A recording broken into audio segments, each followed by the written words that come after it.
Independence means of travel. Ano nga ba ang independence means of travel?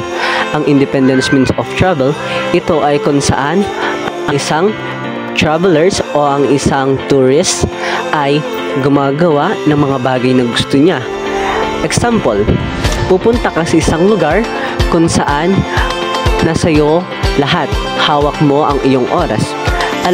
Ang independent means of travel ay tumutukoy sa mga paraan ng pagbiyahe kung saan ang isang individual o grupo ay nagpaplano at isinasagawa ang kanilang paglalakbay nang hindi umaasa sa mga organisadong tour, mga gabay na serbisyo o mga nakatakdang itinerary na ibinibigay ng mga travel agency.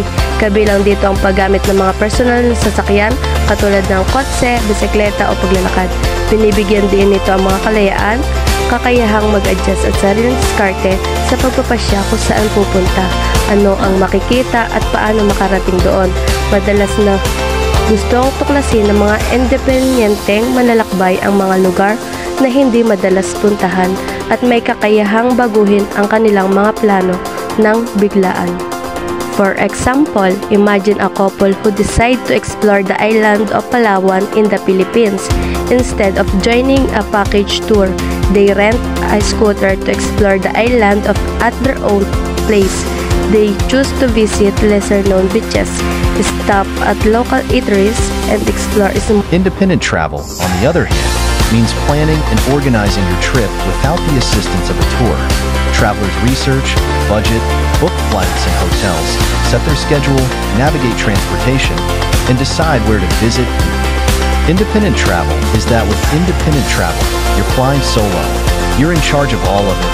The flights, the accommodation, the planning of the nitty-gritty, deciding what you do on a day-to-day basis while abroad. You have to do all your own research and navigate on your own. As a free independent traveler, you can explore the world at your own pace. Some common examples include trekking. Enjoy the beauty of nature while challenging yourself physically. Backpacking. Go on a budget-friendly adventure. Stay at affordable accommodations and meet fellow travelers.